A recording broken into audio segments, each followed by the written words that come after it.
if you need a water or a bathroom, this is your last chance. So bathroom breaks, water breaks. And thank you again for joining us. We will be starting in 5 minutes.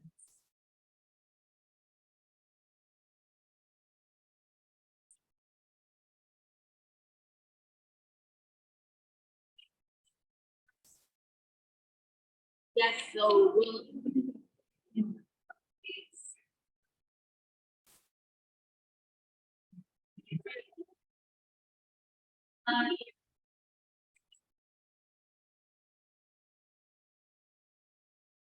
May not be time. Okay. It's a nothing thing. She still have the answers. We should be if everyone, I'm waiting to see who's online. So.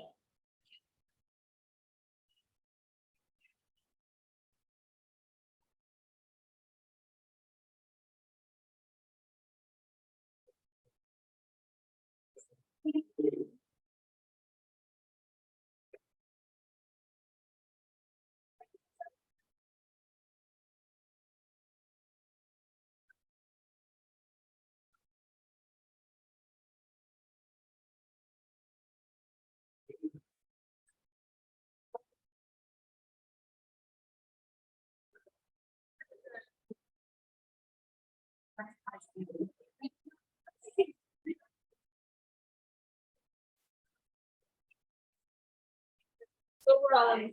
Yeah. You kind of are. Yeah. Yeah. I don't think is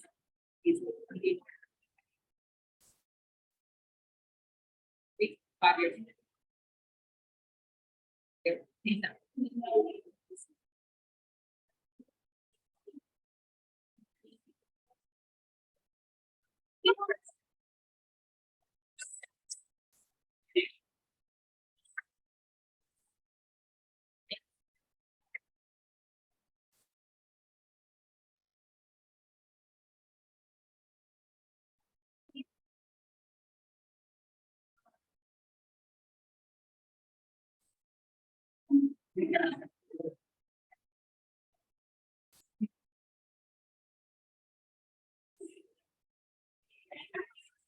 Yep.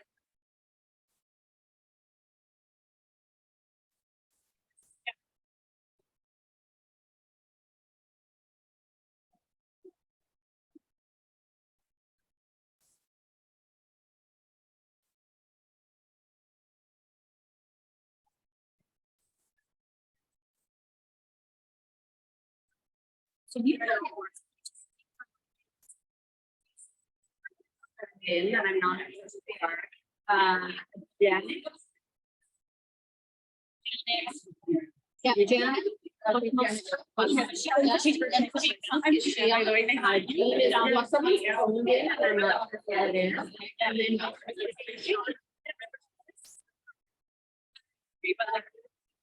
No, that might be, that's probably nice, a little bit. Is there a Rachel? There was a Rachel and now she's. Okay, so let's count Rachel. She might be this one who's found in now. Yeah. So let's count Rachel. Okay, she told me. Log in.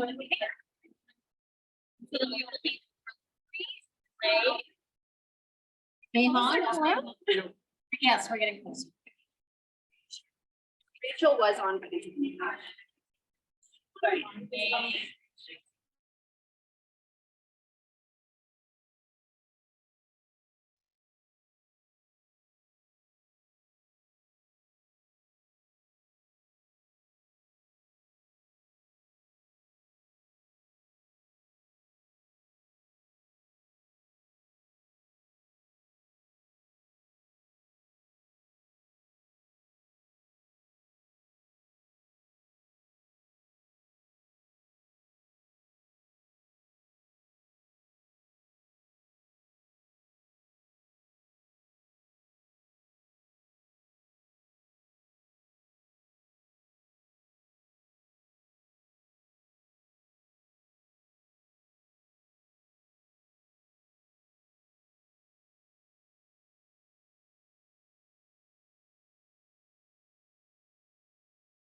Welcome, say, good evening, thank you for joining us tonight.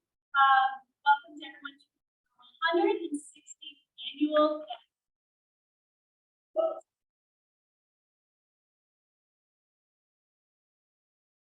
name is Catherine. I'm honored to serve Edmonton, as our board of directors, staff and prepare.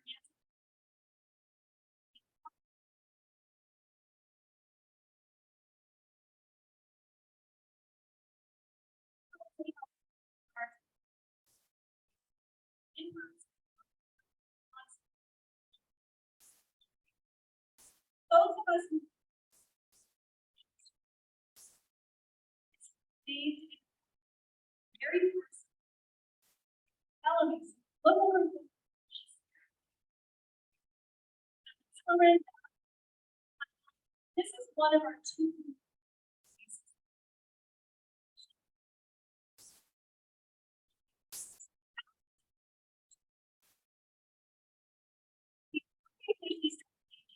And acknowledgement.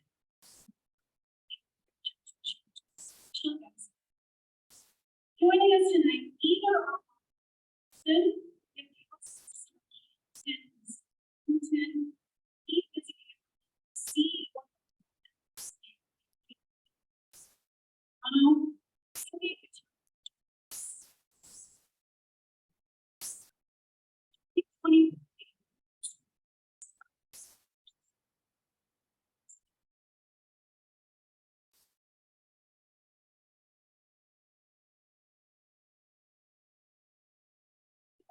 there is a meeting rooms. Joining us online.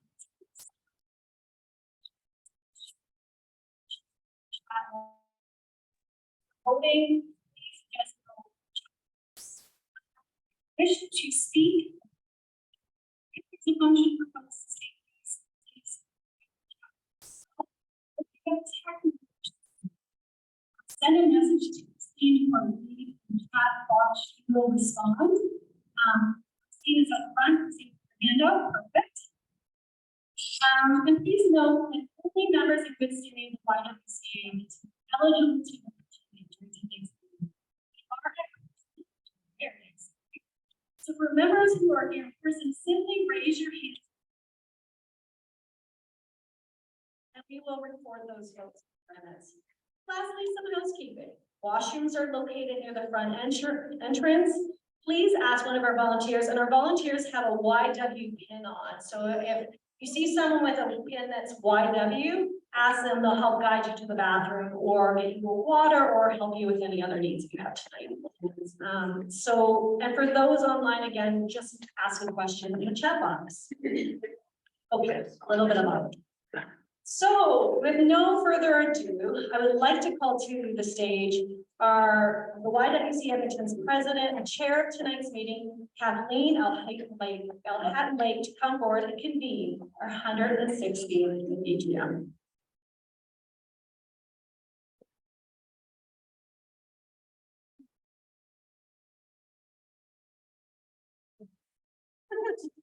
Thanks, Catherine. And welcome everyone. I am reading something over here and I don't know why.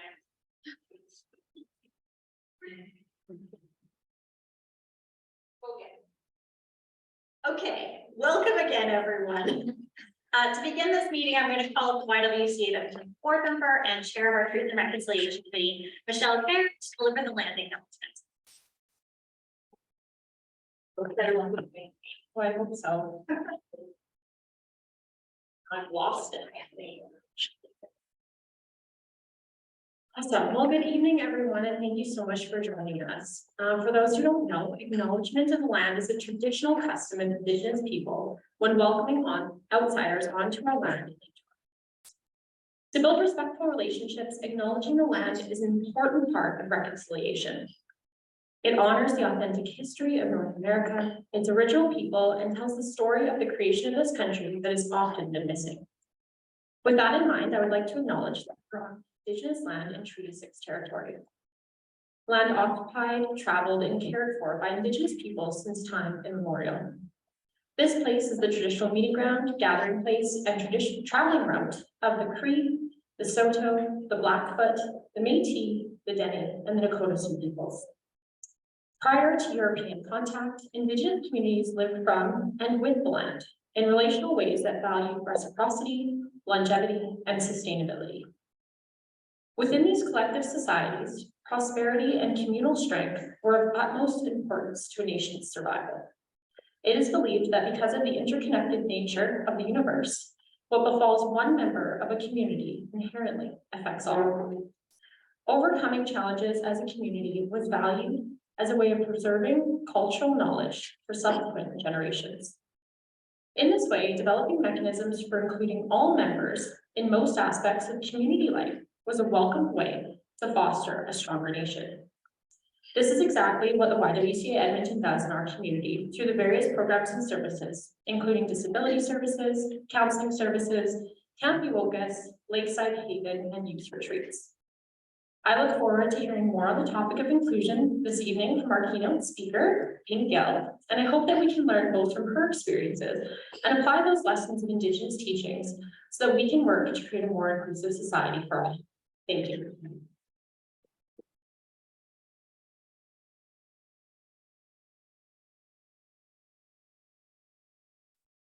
Thank you, Michelle.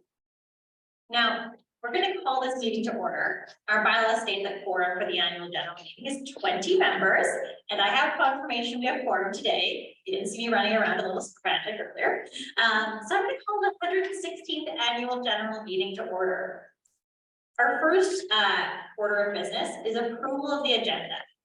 The agenda for the 2023 annual general meeting was distributed to members via email or by regular mail, depending on your preferred method of communication. The notice was also posted on the YWCA Edmonton office and on our website. You probably received one as you walked in. May I ask someone to move for approval of the 2023 annual general meeting agenda as presented? I see Kara. Thank you. Can I have a seconder? Oh, there's competition. You don't need one. Michelle, is there a seconder? Any discussion? Word silence continues, but I'm told I have to pause for 5 seconds. Seeing none, I'm going to call this to a vote. All in favor of approving the agenda for the 2023 annual general meeting as presented?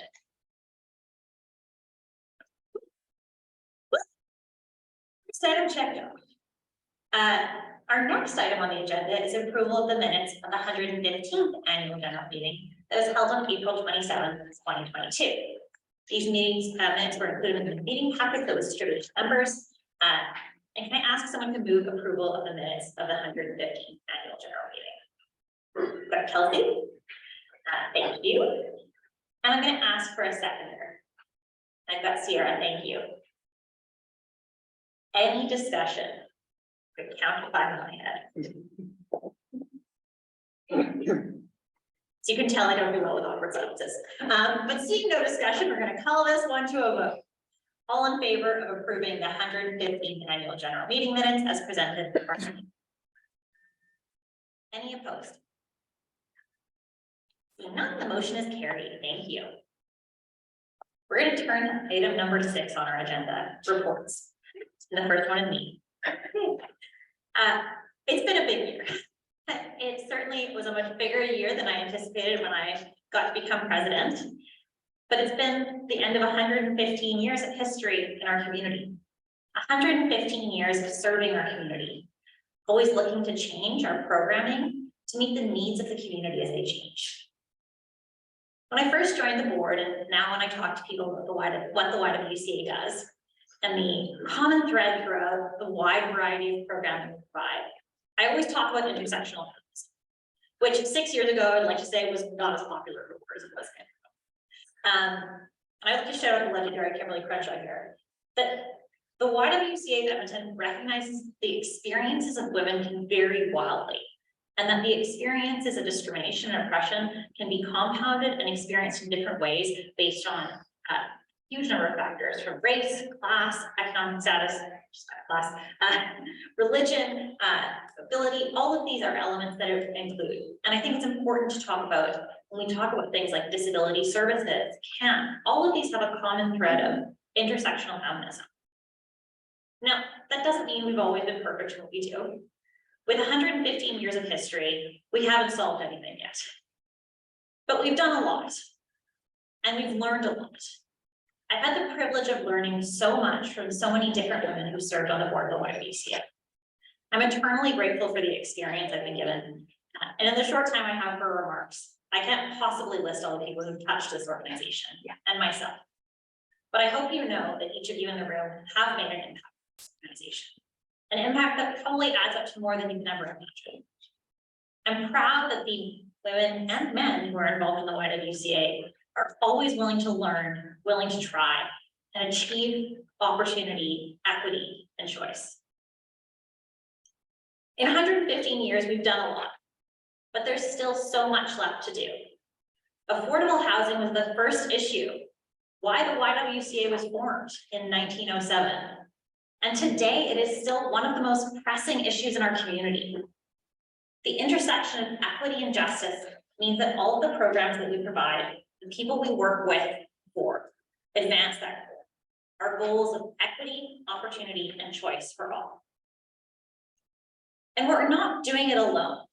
One of the joys of being involved in the YWCA is that you get to be around a whole bunch of people who care one heck of a lot. And more importantly, you're part of a movement of people who also care. The YWCAs are across Canada and international. All of us doing different things based on our communities, but all of us focused on advancing equity in our communities. This was our first year back in person with all of the other YWCAs across Canada at the 130th annual members meeting. Yes, they outdated us by 15 years.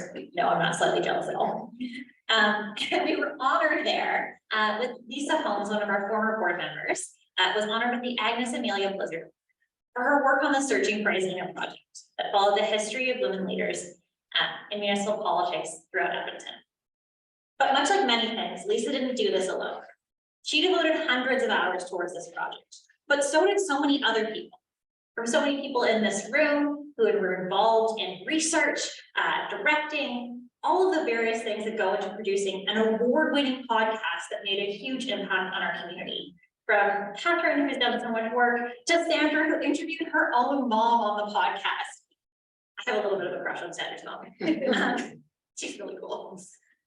The work we do here is critical. And I want to thank each and every member of the YWCA's over 300 staff and contractors, because the work they do is so meaningful.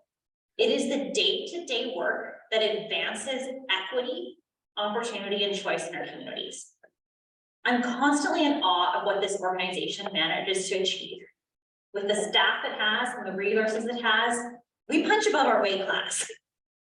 And I'm so proud of everything they managed to do. Even on the walls today, we see the results of our disability services clients and their opportunity to shine. And I'm so proud that I get to make this speech surrounded by you and also them.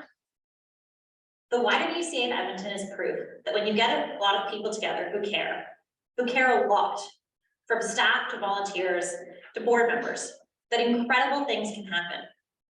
Thank you to each of you for being here, for what you've put into the YWCA now, and also for being with us on our journey going forward. With that, I'll ask Catherine O'Neill to come and deliver the Chief Executive Officer's report.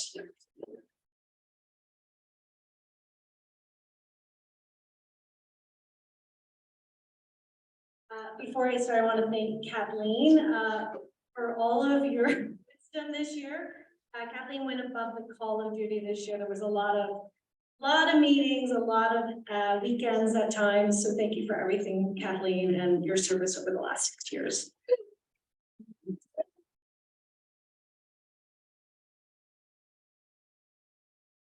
So the CEO's report is normally a very thorough accounting of what we did this year. And for that, I want you to go to our annual report. There's copies of them that are available after the meeting.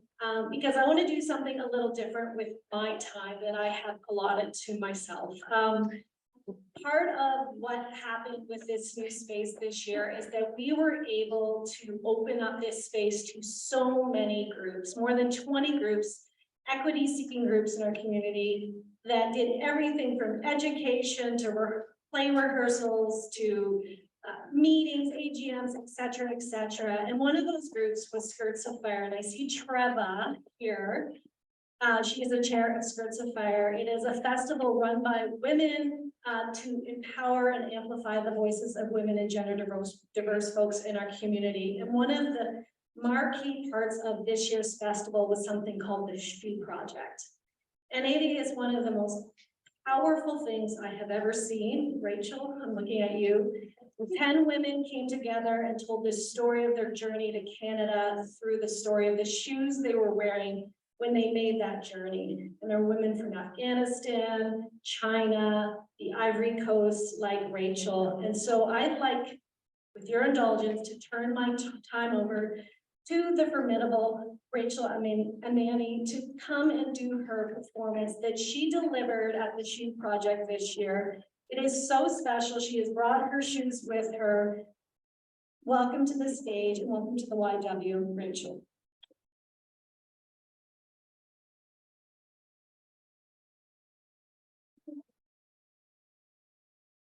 Good evening, everyone. It is a great honor to be here to share my SHPE project story. My story is called My Inspiring Slim Bags. I had a simple and peaceful life as a midwife in Abidjan, the economic capital of Ivory Coast, a country on the southern coast of West Africa. However, my world changed forever in 2010 because of a military coup. Since then, Ivory Coast has been in the grip of a violent post-electoral crisis, resulting in kidnappings, murders, and endless arrests. There is no greater frustration than seeing one's freedom restricted in one's home country. So, in 2015, I decided to immigrate to Canada in order to ensure a better life for my children. After waiting 4 long years, I received my visa for travel to Canada in November 2019. Excited and joyful, I ran out to buy food for a celebration dinner. But on the way to the grocery store, I was distracted by the sight of an amazing pair of shoes. Alone, with these elegant golden yellow slim bags. I saw in them the hope of a promising and prosperous future. Finally, our travel day arrived. I was walking through the airport, wearing my beautiful sling bags, feeling sophisticated. So, like I was on the red carpet at a glamorous Hollywood premiere. But after 28 hours of flying, endless walking to airports, struggling to keep my 6-year-old boy safe, tending to his bloody mouth after a nasty fall, and carrying my 14-month-old daughter, every step in my precious shoes felt like walking on nails. However, they did finally carry me to my destination. On the moonlit night of January 26, 2020, through the windows of the Edmonton airport, I could see the sparkling snow that until now I had only ever seen in Christmas movies. It was a moment of pure happiness. I was aware that my life is going to be difficult as a single mother with two dependent children. However, I was unprepared for the isolation brought on by language, unemployment, and Mr. COVID. My midwife qualifications were not recognized here, so I had to start over. We lived hand to mouth in my sister's guest room for 6 months before moving to a small apartment in July 2020. But as we say back home, when the lion cannot find meat, he eats grass. Studying to be a nurse, taking care of my children, and working as a housekeeper in practical non-slip shoes. This has been my routine for the past 2 years. In April 2021, my 3-year-old girl got COVID. This was one of the most traumatic periods of my life so far. I had to listen to the daily report of pandemic death. I felt helpless as I watched my vulnerable little daughter fighting against the disease. Every night, I held her tightly against my chest in order to feel her heartbeat and share her pain. I lived in constant fear until the day she recovered. Contrary to what we may think, all of these difficulties have only renewed my strength. Today, I feel stronger than ever, willing to confront even more challenges. I'm happy and thankful as each day takes me one step closer to fulfill my dreams. As for my beautiful shoes, they were damaged when I wore them outside in the snow.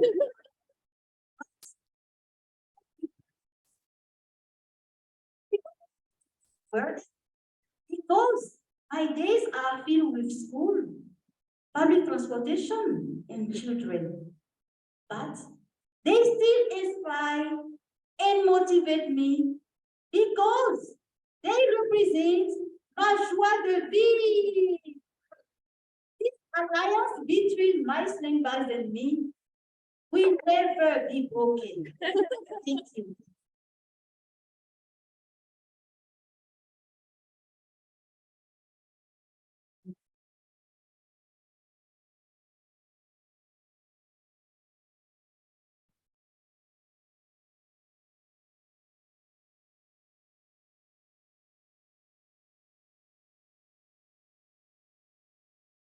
Oh my goodness, thank you, Rachel. And I know I am so proud of everything the YWCA has been able to do with this new space, and thank you, that was just great. Okay, I will now ask our treasurer and finance and audit committee chair, Councilor Mayor.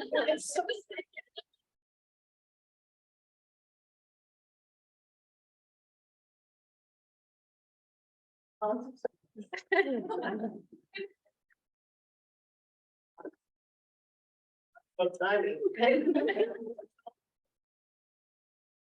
Feet bordered on Melba 4.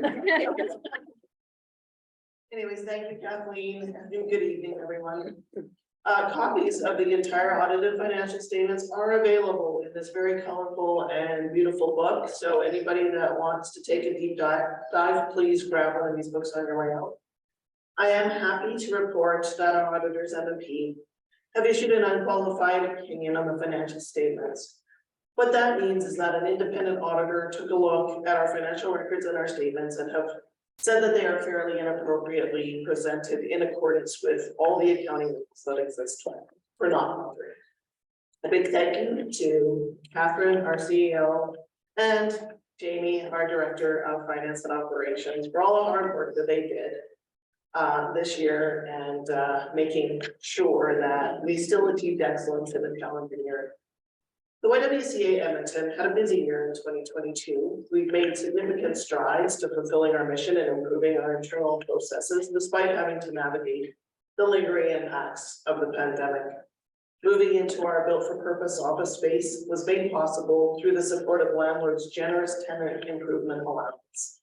The move was a sound financial decision and will save us a significant amount of money go forward. It's also a beautiful space, chock-a-block full of color and joy, so please enjoy the space. One of our biggest challenges last year was the recovery out at Camp YWCA. In 2022, the summer camp operated at less than 50% capacity. This was due to a combination of the changing pandemic health restrictions and some staffing challenges, both domestically and internationally. It's difficult to find folks right now. However, we remain optimistic that the camp this year will be able to operate at full capacity in the coming summer. I am sure many of you are aware that 2022 was also a difficult year in the financial markets. And so many organizations, including the Y, experienced a decline in their investment returns. So we did end the year at a deficit of about $70,000, which was largely due to the scaled back operations at camp and the investment results. On a positive note, our 2022 Rose campaign was the most successful to date. The month-long campaign, which included the Rose Breakfast, raised over $195,000, so spectacular results. A hearty thank you to all the dedicated members and the donors who stepped up during this campaign. It was awesome. I wanted to say a special thank you to the members of the Finance and Audit Committee. So Kemi, Lillian, Gill, Valerie, and Kathleen, thank you so much for your time and effort this year. I'd also like to thank the government funders and all our community partners. Without your support, we would not be able to do the work that gets done here, which is amazing. So we will remain committed to our mission of empowering women and girls and look forward to working to continue that important work in the future. So that concludes my report.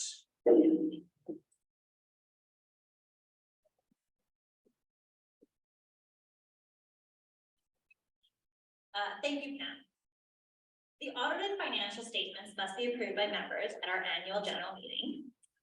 And given that she's up here already, Pam, can you make that motion? I move to have the audited financial statements for the year ended December 31st, 2022 approved as presented. Do I have a seconder? Valerie! You gotta be speedy to get it up in here. You have another piece too. Yeah, just leave it. Okay, any discussion? Seeing no further discussion, I'll call for the vote. All of those in favor of the motion to approve the audited financial statements for the year ending December 31st, 2022. Any opposed? Seeing none, that's carried unanimously.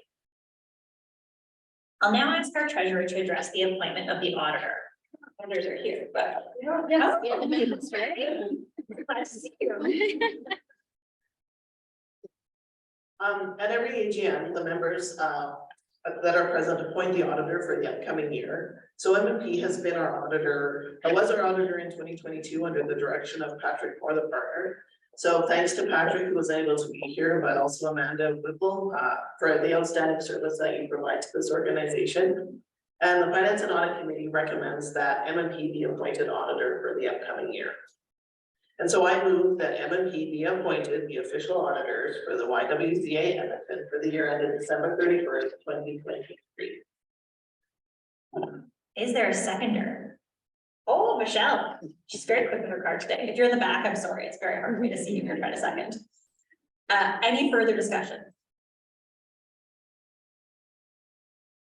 Seeing no further discussion, I'll call for the vote. All in favor of appointing M&P as the auditors for YWCA Edmonton for the 2023 fiscal year. People, you make your cards up before you finish the motion. Any opposed? Seeing none, that's carried unanimously. I've done that, right? You are, you. That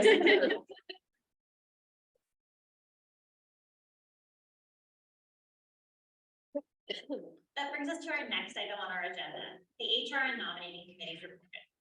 So the chair of the HR nominating committee, Francesca Gosson, to come forward and deliver her report.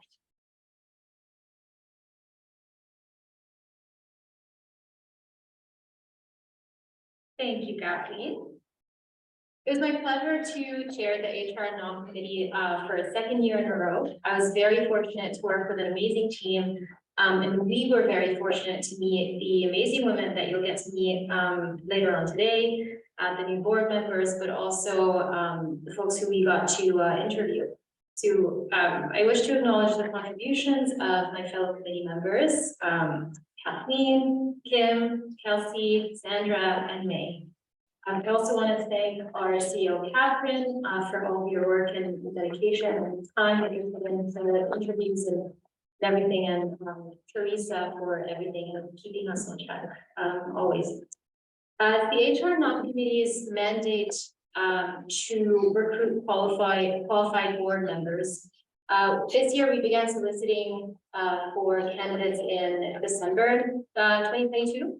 We received 26 applications. We interviewed 9 women and offered the positions to 5 of these women. So after extending these offers, before extending these offers and prior to soliciting applications, the board completed skills assessments, and we found that we needed expertise in the areas of human resources, legal, capital planning, implementing the TRC policy action, and Indigenous communities, youth civic leadership, and outdoor education.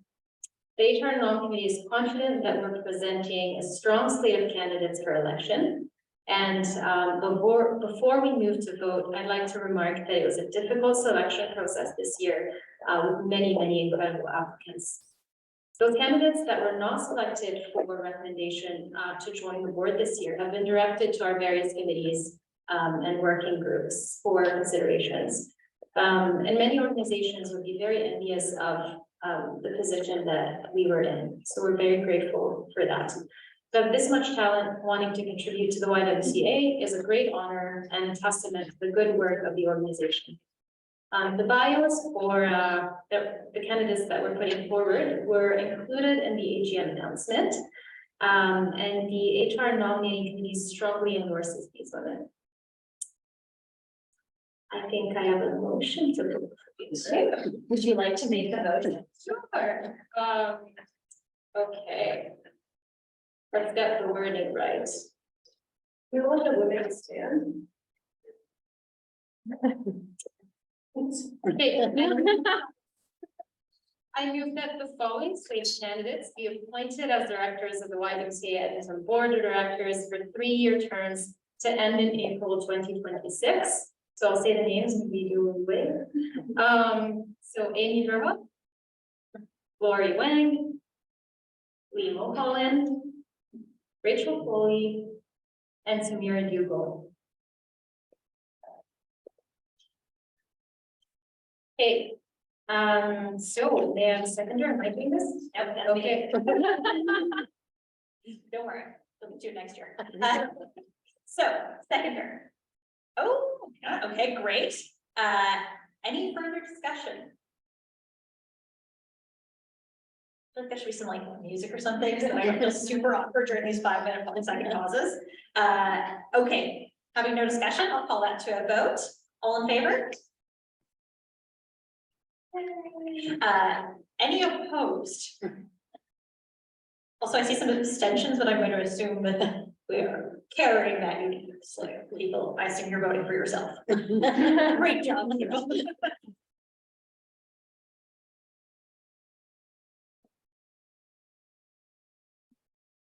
Marie, Lay, Rachel, and Sarah, welcome to the YWCA Edmonton. Each of them were presented with the YWCA Canada and when they arrived this evening, and we are so delighted to have you as part of it. Now, historically. Oh, yes, no, you can have the motion made. She's right. Historically, the chair of the HR nominating committee, and actually required by our bylaws, has been appointed at the annual general meeting. The chair must be a member of the current YWCA Edmonton Board of Directors, and I'll ask Francesca to make a motion to appoint our next chair of the HR nominating committee. I move that Kelsey Zalaski be appointed as the new chair of the HR nominating committee for 2023-2024. Do I have a seconder? Great, thanks, Pam. Managed to beat up Megan by like a second.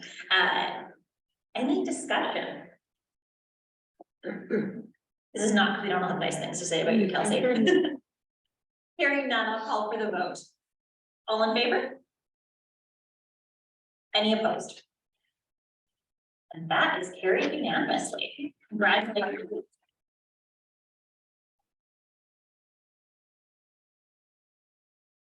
Moving to item 7, we come to a very special point on our agenda. I'm going to ask our CEO, Catherine O'Neill, to come forward and introduce our guest speaker.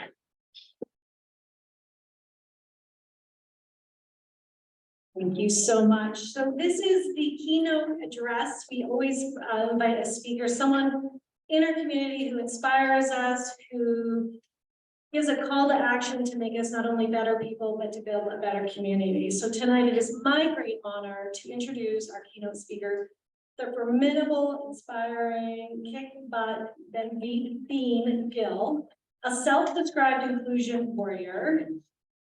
Bean, can you hear kick butt a little bit? So Bean is leading the way in our country right now by fearlessly breaking down barriers and changing stigmas surrounding people with disabilities. Her sudden onset paralysis opened her eyes to the many injustices and challenges that are part of life for those with disabilities. She went from dealing with a new identity of life in a wheelchair to using it as a platform to help others. A top 40 under 40 RBC Canadian Women Entrepreneur Award and Global Women of Vision Award winner, Bean is also the reigning Miss Wheelchair Canada and was recognized by Mattel as one of Canada's top 60 inspiring women as part of Barbie's 60th anniversary. She's also the driving force behind CBC's new show, Push. We're going to show you a short clip and then I'll ask Bean to come to the front for tonight's keynote address. What do you guys around to? That's really awesome group of friends who completely understand because they're the biggest blessing. Maybe don't do a sex position video. It was 5 years ago. Anything. I want to show people that anything is wrong. We will always have challenges in our life. There's one people don't know shit. I think it's time that we go back to Vegas. A big one of me that. This is really good. I am scared.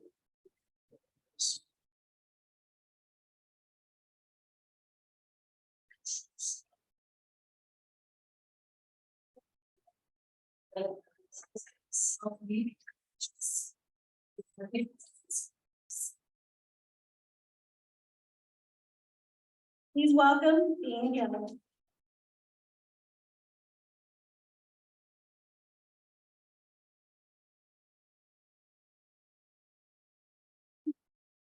you. That was really nice. And every time watching that always gets me, and Amina, your story got me too. I was like, oh my God, I'm gonna cry for sure. I'm really honored to be here and to be able to speak to such a powerful group who has done so much for 116 years, which is just mind-blowing. I have my own nonprofit and we're just had our 6th birthday, so we're quite a few years behind you guys, but it's so inspiring to see that what can be when people are passionate about helping each other. So yeah, I'm just super proud to be here to be able to speak in front of you guys today. So as Catherine mentioned, my life changed drastically, as you can probably see too, in 2012. And I always say 2012, I hope it remains the worst year of my life. I don't think I could handle more than I handled that year. It started that January, I turned 30 and I had a beautiful party, had a bottle of champagne in each hand. It was a great time.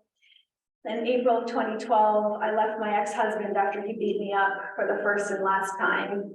I have a zero tolerance policy towards any kind of abuse, and I believe every human on this planet should also have a zero tolerance policy and then act on that as well, which is really hard to do, as you may know from the people that you help. At that time, I was never able to communicate. I didn't know how to express myself. I couldn't talk about my feelings. I stuffed everything inside. I swept everything under the rug. I numbed myself with whatever I could so that I didn't have to face the emotions and the trauma that I had my whole life growing up in a racist province as a woman of color. That's a bold statement to make. I understand that, but tell me I'm wrong. You won't. That's right. This is Beast Collins, right? So after I left my ex, a lot of my friends said, you need to go find therapy, you need to go talk to somebody. But of course, I just plastered a smile on my face and said, I'm fine. No, I'm fine. I'm fine. I'm fine. I was not fine at all. Fast forward another 2 months and my dad decides to leave our family. And this was decades in the making, but the day it actually happened, it was still really traumatic. And I was really close to my dad. So that was really hard on me, but still I never acknowledged the trauma. I never acknowledged my feelings. I just poured another glass of wine, smoked another joint, did whatever I had to do to stop feeling those feelings. 2 weeks later, I'm in Vegas and I'm there for my friend Stagette. And, you know, we got there on a Wednesday, party Wednesday night, shopped all day Thursday, party Thursday night, woke up on Friday the 13th. Not make that up. Woke up on Friday the 13th and we were gonna go to the pool that day. So I went to the bathroom, brushed my teeth, washed my face, walked to the window, opened the curtain, and saw that it was raining outside. I was like, that's weird. When does it rain in Vegas in July? So I walked back to the bed, and those 4 steps I took back to the bed were the last steps I would take on my own. I remember what the carpet felt like on the bottom of my feet. I remember getting into bed with my right leg first and then experiencing the most excruciating pain I've ever felt in my low back. I have a very high pain tolerance, but this was 20 out of 10 pain. As I lay there with this pain, suddenly I'm not able to move my right leg. So I'm trying to lay there, trying to move both my legs, only my left leg is moving. And then all of a sudden it goes prickly from my hip to my toes in a whoosh kind of motion. And within 10 minutes, I was left paralyzed from my waist down. I didn't have any answers. I'm an X-ray tech by trade, so my critical thinking skills jump into play. I'm taking my pulse, taking my respiration, trying to think about where my pain was and what could have happened to my spinal cord. It was so early in the morning, I didn't even eat anything yet, didn't do any drugs, didn't fall, nothing. I had no idea. It's now 12 long days in the Vegas hospital and left there with a misdiagnosis of conversion disorder, which is basically where you're so stressed out that your brain tells your body to shut down. It's a real thing. And I believed it because that was just that 6 months of 1 year. And then the 30 before that of repressed trauma, repressed emotions, repressed feelings. It builds up and then it does manifest itself physically. I wouldn't get my true diagnosis until 3 months later when I had another MRI and I was having a lot of spasticity, a lot of spasms, violent spasms where I'd wheel over a crack and everything would go into extension. I would fall backwards out of my chair or I would slide forward out of my chair. So when I went for this MRI, when I got the report, wasn't expecting to see anything on it because the 31 I had before all came back clear. On that report, it said there's a lesion in the spinal cord, looks like transverse myelitis at the level of T10, T11. So what does that mean? Transverse myelitis means inflammation of the spinal cord. T10, T11 is at the waist level. So obviously, you know, your life gets flipped upside down. I'm sure all of us have faced some sort of adversity at some time in our lives. And if you haven't, it's coming. Let me tell you. Some sort, some way, some aspect of your life, things are going to get hard. And I was one of those people who believed that life should be easy and fair. And if you are one of those people, I'm going to pop that bubble right now. It's not going to be easy. It's not going to be fair. It's not meant to be. We have to become stronger. We have to become more empathetic, and we have to actually care about our lives. And a lot of people just don't. I see a lot of people existing, not very many people living. But having an injury like this, or having some sort of an adversity like this, it does change your life, and it can change your life in a good way, or it can change your life in a bad way. Sometimes it's both. I was very much in a deep, dark depression after I read that diagnosis, because up until then, it had been up to me. It was up to me to find that mental block, to unlock it, to get my body back. Now I don't have that. Now there's actually something in my spinal cord, which was brought on by stress. So I wouldn't find this out for years later and after doing a lot of research, but I believe it was the Epstein-Barr virus that paralyzed me. Only the lucky ones like me get to stage 4, where it senses a spike in your cortisol level and goes to attack your central nervous system. So it can attack your brain or your spinal cord. So like, man, you can just attack something less important, like my fat cells or something, right? My spinal cord. But I needed this to happen to me to put me on the right path where I was supposed to be on, because that path that I was on would have led me to an overdose and I would have died in 2012, 100%. I know that would have been my future had this not happened to me. It's really hard to wrap your head around that, and I took years of therapy in order to really understand that. That is one of the beautiful silver linings of having that misdiagnosis of conversion disorder. Is when I came back to Canada, one of the first things I did was find a therapist. Still see her to this day. Her building's actually just a couple buildings down. One of the biggest blessings. So if you have the ability to seek help, please do. And this space is a beautiful space to do it. And I love the programs that you guys offer here to help people who can't afford therapy, because mental health supports shouldn't be for just those who can afford it. It should be for everybody who needs it. And remember that. There was a specific moment though when my life switched. When I went from being, what was me? Why did this happen to me? What did I do to deserve this? Why am I sitting in this chair? My idiot ex-husband's running around without a care in the world. Why me? I didn't find that answer out for a few years. But when I was in the rehab hospital here, I was sitting having lunch one day with my roommate, who was, you know, a young woman like me, paralyzed in a similar manner to me as well. And across the table was a young woman who's a high-level quadriplegic. Her name is Oksana, and I have her permission to share this part of her story. As she sat there like this, unable to move anything except her head, and her mom was feeding her lunch, she said, "Will either of you guys walk again?" And my roommate's like, "This bitch will." We laughed, right? But I was overcome with guilt. Overcome with guilt. And it was the words she said next that changed my life. She sat there like this, saying, "I'd be happy if I could move an effing finger." Immediately I thought, Bean, you're not allowed to feel sorry for yourself anymore. No more of this. And immediately I went from being sad about what I lost to being grateful for what I have. And these I'm grateful for every single day. Not a day has gone by since that day 10 years ago that I take my hands for granted, that I take my mobility for granted, my eyesight, my hearing, my sense of smell, my sense of taste, my mobility that I do have. Never have I taken it for granted. On the days when I don't want to work out, on the days when I don't want to push myself, when I don't want to get out of bed, when I don't want to transfer 10,000 times a day, I think of all my friends who can't. And I say, do it for them. You shut the hell up and you do it for them. So many of my friends have said, "Oh, I would kill to do a push-up." Like, okay, that's what I'm gonna do. You know, when we start to live our life for others, in service to others, your life will flourish and you will become so happy, and you will be able to be fulfilled in such a different way than what material things buy us. Material things are nice for sure. I mean, I love Betsy Johnson. I love designer stuff. I got 25-inch gold ribs for gutters. So that's not wrong. But when you give from your heart and you're able to actually really help people just from wanting to help people, that comes back to you tenfold. And I'm living proof of that. That's not why I've done everything.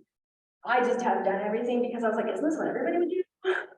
That's been my mindset. Isn't this what like, other people would do as well? But no, they don't.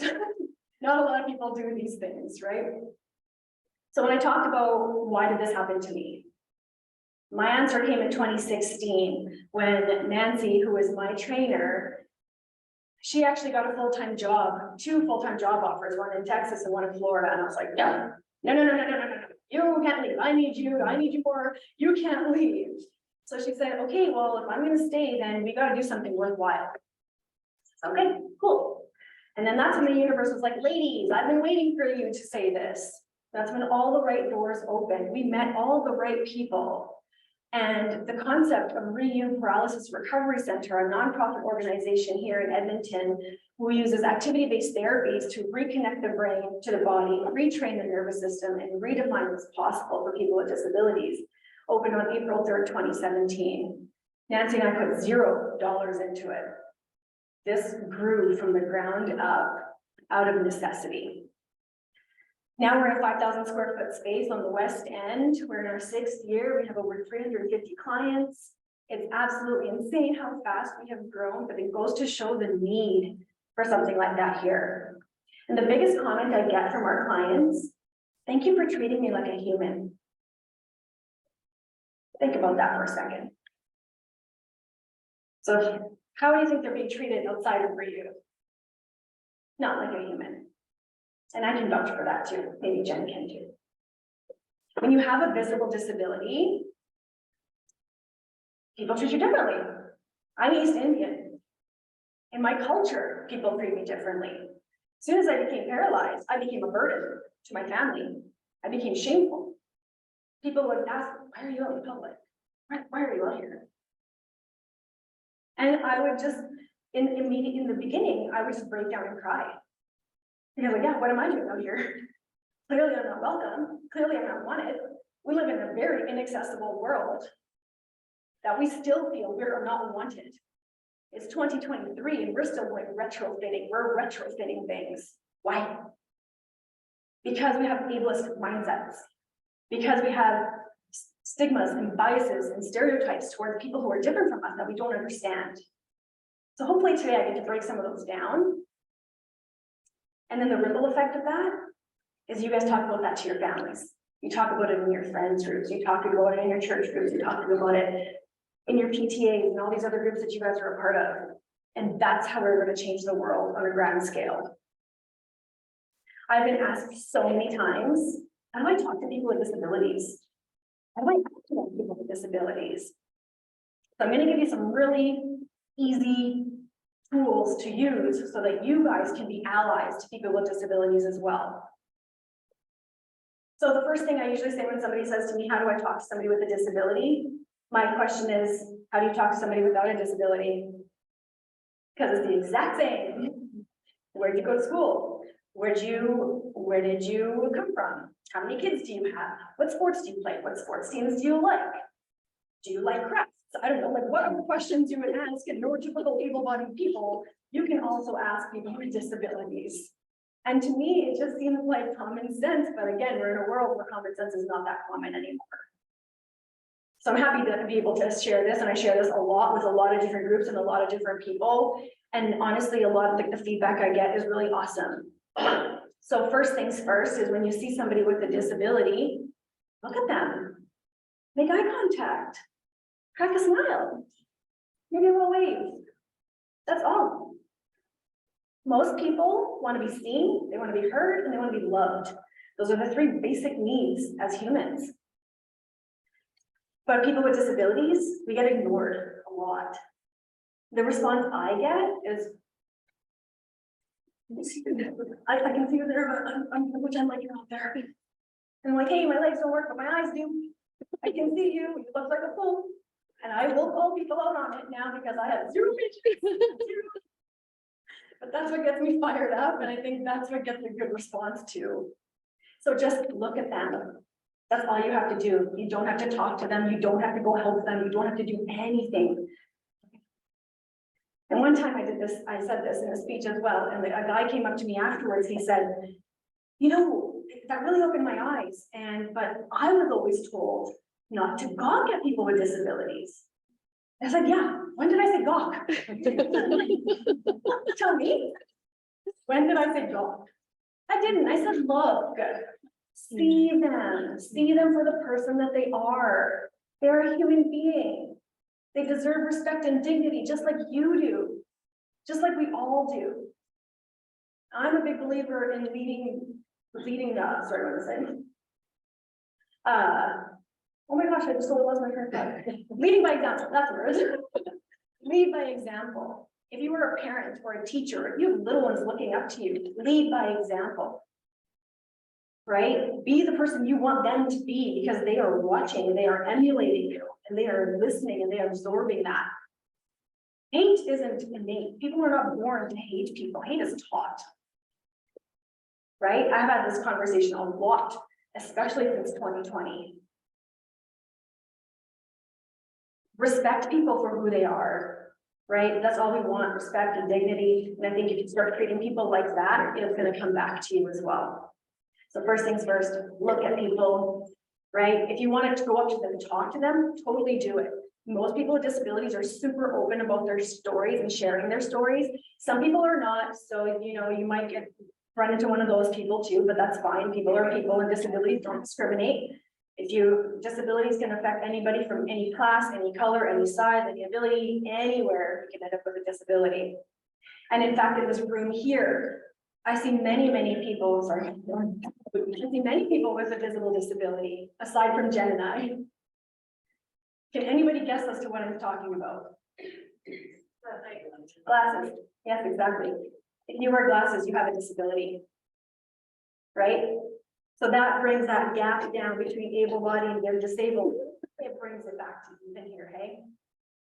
One time in one of my speeches, this guy said, "Oh, I don't have a disability." And I said, "Yes, you do, sir. You were wearing glasses." And he got really upset with me, got really mad. And the irony is his glasses were actually like 2 inches thick. You really do, man. Right? But he said, "My glasses are normal." And I said, "Cool, well, when's my wheelchair gonna be normal?"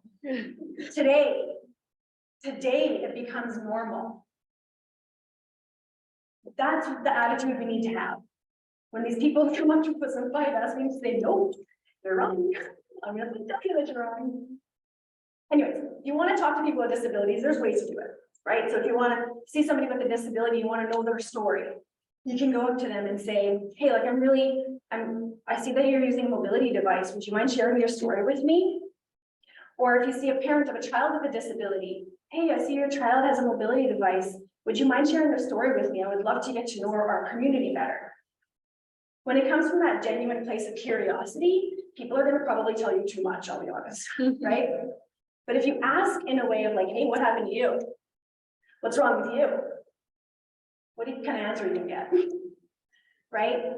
So it's having that tact in the way to ask. Body language. You're gonna ask me like this, I'm probably not gonna tell you much. You're gonna ask me like this, and you're gonna come to my level and ask me in a calm, curious, genuine tone, I'll tell you everything. Because when I share my story, I shed a little bit of the burden that it holds on me, and it makes me feel better. And this happened to me from a virus that 60 million people have. So if it can happen to me, it can happen to you at any time. What else can you do to be an ally to people with disabilities? 2 more easy solutions. 1, do not use our bathroom stalls. You laugh, right? Do you know how many times I face this? Almost every single day when I go into a public place. I'm in many group chats, and in one of our women's group chats today, it happened to 3 people, 3 of the women. And they're like, "What do we do?" So there's a few things, right? So first of all, I want you to know why those bathroom stalls are there. So I have a neurogenic bowel and a neurogenic bladder. What does that mean? I can feel when I need to go, I can feel when I need to poop, can't hold it. Okay, so when I gotta go, I gotta go. So many times, but I'll tell you a very specific story of one time when I was driving with my mom and I needed to go to the bathroom. We saw a Walmart, we're like, okay, let's stop there. Stopped at Walmart, got to my chair, hustled into the Walmart, go directly to the bathroom, and there are 15 stalls, I counted them afterward, 15 stalls and 1 accessible one at the end. So I'm hustling down there, and how do I open doors? And I just ram into them, right? So I ran into the door and it's locked. Damn it. I look through the crack and I see 2 feet sitting in front of the toilet. I'm like, okay, that's fine. First, now you do a little bit of breathing, and Okay, can you just wait like 5, 10 seconds? Okay, nope, not gonna wait. Knock on the door. Excuse me, are you almost done in the stall? No, you're gonna have to wait till I'm done. Go use another stall. Okay, well, this is the only stall I can fit in, so I can't use any of the other stalls. Well, then you're gonna have to wait until I'm done, she says. Okay, so I'm sitting there and now I peed my pants. So now you're gonna meet Mean Bean. She comes out, I ripped her one upside, one up, down, up one side, down the other side. And she just went like this, no apology either. And then she goes to the sink where my mom's waiting. So she got a mouthful from my mom too. Then my mom had to go buy me underwear, buy me shorts, buy me a clean towel to sit on. All because this lady needed extra space to take a shit. And I got to sit in her warm shit smell to clean myself up. Doesn't that make you feel good?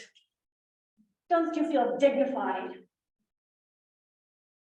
Please do not use our bathroom stalls ever again. If you have done it up until today, I forgive you.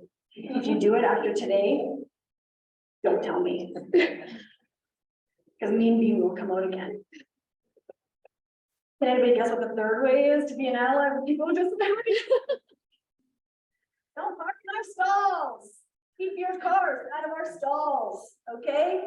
First of all, there aren't enough to begin with. You can go to your doctor and say you hurt your pinky and they'll give you a parking card.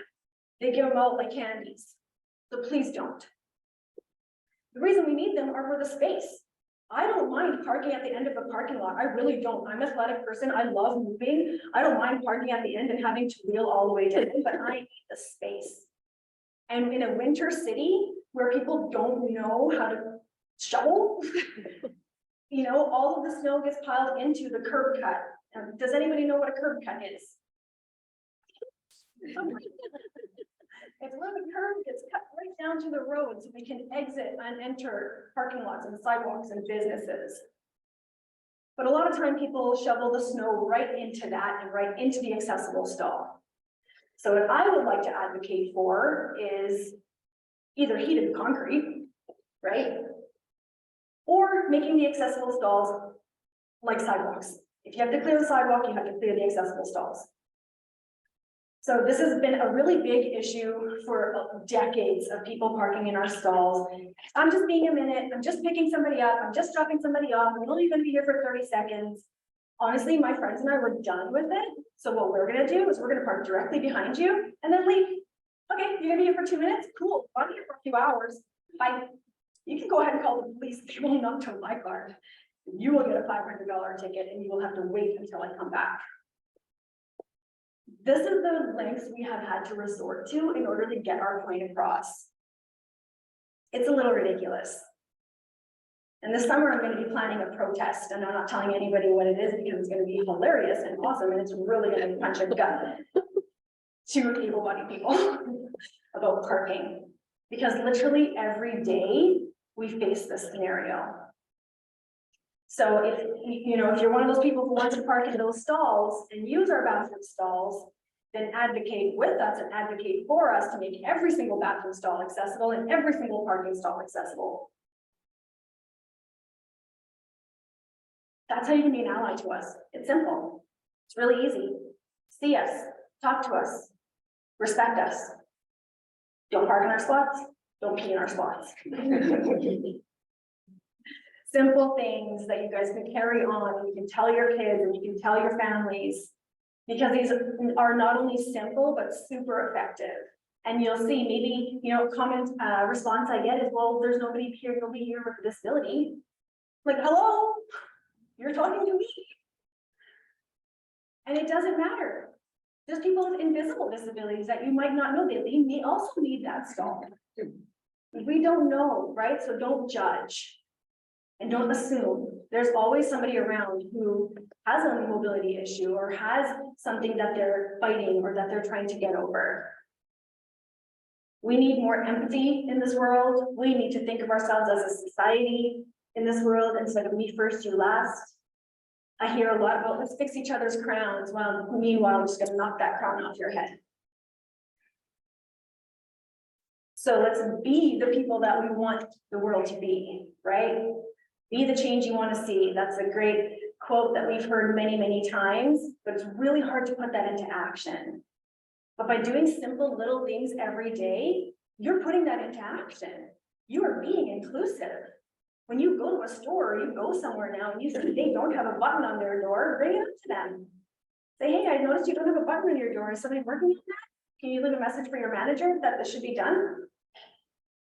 Or hey, you don't have a parking spot outside. I noticed that there's no curb cut. Or better yet, there's one curb cut at the very end of the parking lot and your business is over here. Well, there is one that's accessible. We have to advocate all the time. And that title of advocate landed in my lap after I became paralyzed, because you have to advocate for everything that you need. People think that we live in Canada and we have the best healthcare system and everything is free, so it's awesome, but it's not. You get what you pay for, diddly squat. And I work in the healthcare system, and I use all of my resources, I use all of my connections, and I still fell through the cracks. So if I fell through the cracks, how many other people are falling through the cracks? Our systems are broken here, you guys. They are. But we can do a lot to fix it, right? We can do our part. I'm a firm believer that one person can make a difference. And I am one person, and look at all the shit I did. You know, but I didn't even know I could do any of this stuff. I'm just a regular person. I still think I'm just a regular person doing regular things and standing up for what I believe in. Oh, so,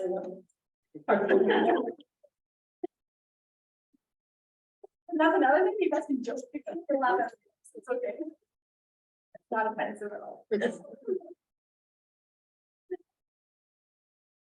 By taking these things into action and like taking these tips and tools and putting them into action, you will see the change around you. You will see that we are becoming a more inclusive society. There's so many wins that we have had along the way as well. There's a lot of things that have been done. I mean, this space, first and foremost, having a barrier-free space with vibrant, vivid colors, with beautiful, joyous faces on the walls. I mean, when I came in here today, I was like, wow, I am beyond impressed. Beyond impressed. This is beautiful. And the floors, love it. There's no carpet, so easy to wheel on, right? Love it. So you guys should be very proud of yourselves, of all the work that you're doing, the lives that you're impacting. It's really important work. And I know sometimes it might feel really heavy and it might feel really thankless and it might feel really helpless when you're not able to help the people that you really want to help. But know that you are making a difference. It is helping. You're showing women and children that they can and should believe in themselves. Because we all should. We just get bogged down by the limiting beliefs that others put on us or that we put on ourselves.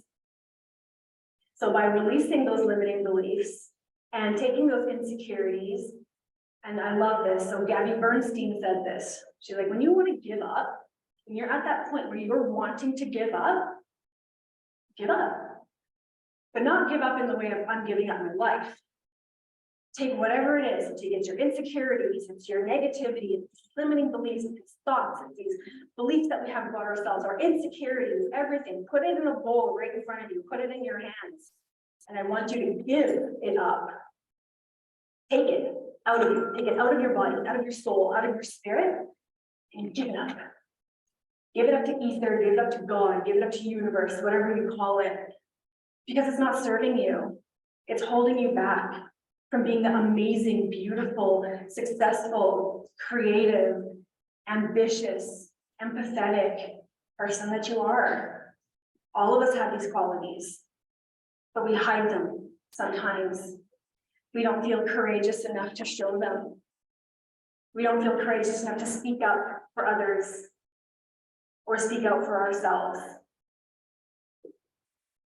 But we have to. We have to. It takes courage for sure. Even sitting up here is not easy for me.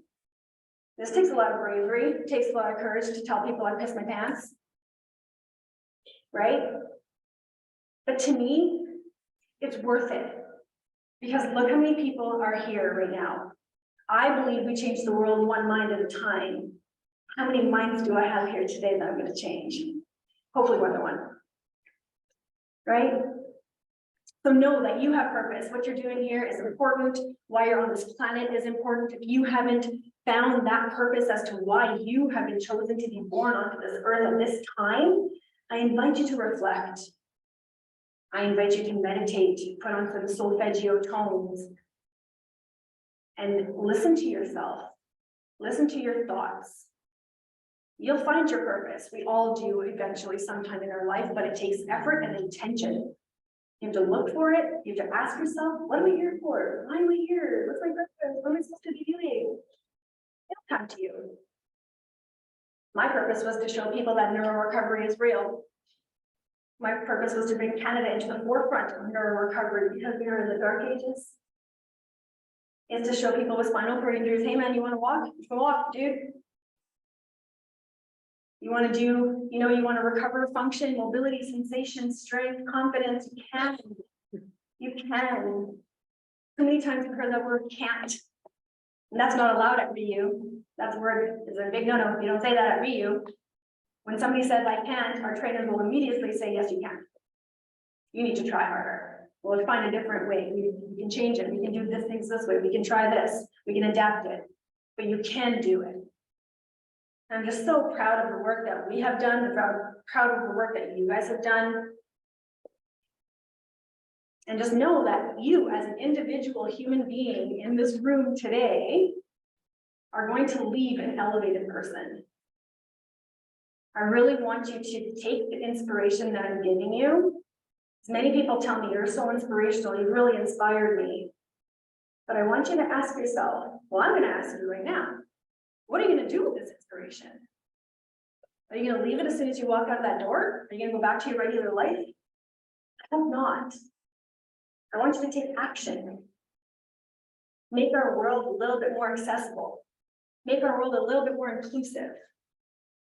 And I want you to think about it. You don't have to tell me exactly what you're going to do today, but I do want some answers of what are you going to do with this?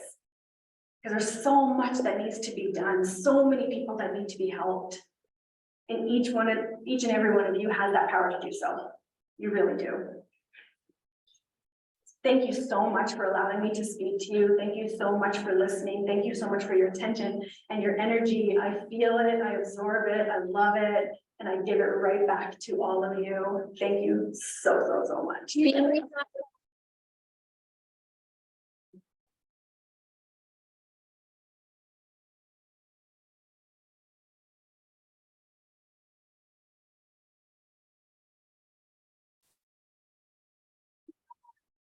Thanks online from you from Zachary Weeks, who just wanted to let everyone know that he is very proud of you.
This meeting.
Sandra, you're always thoughtful when you speak, and I appreciated the impact you had when one of your insights changes the course of discussion for the term. It's truly been a pleasure. It's been a pleasure to have you on the HR non-meeting committee.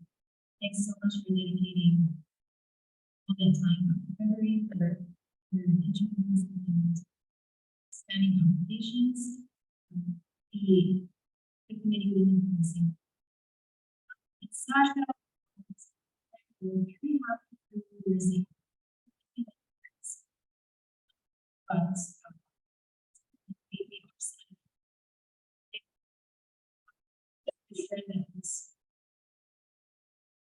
Media and.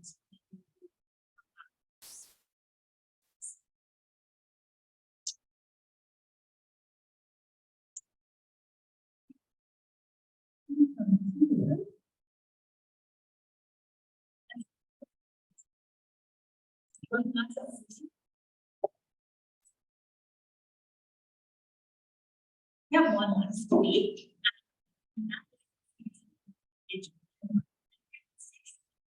Annual general meeting. What's the last motion? Oh, Sierra's got the last motion. Do I have a second here? Era.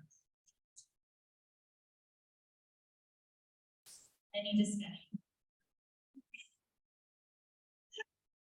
Okay, all in favor?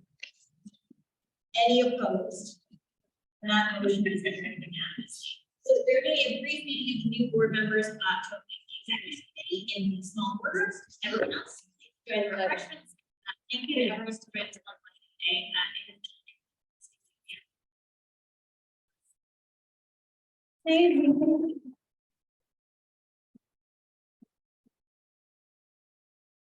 So I'm going to quickly turn this room over to a space where you can grab a glass of wine, food. We'd love you to stay. We'll be here for at least till 9. So if you want to stay, so yes, the new board, if they can go to the room over to the side here. And any of our guests, if you could give up, stretch your legs, go to the bathroom, feel over to get a treat. Over to use the floor so we can create some space for folks to gather and come on. As a water. Thanks again for coming to the meeting.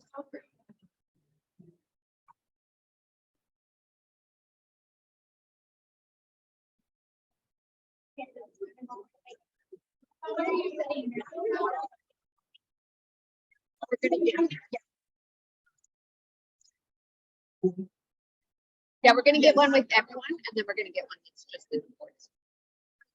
I love your outfit. Color, so good for you.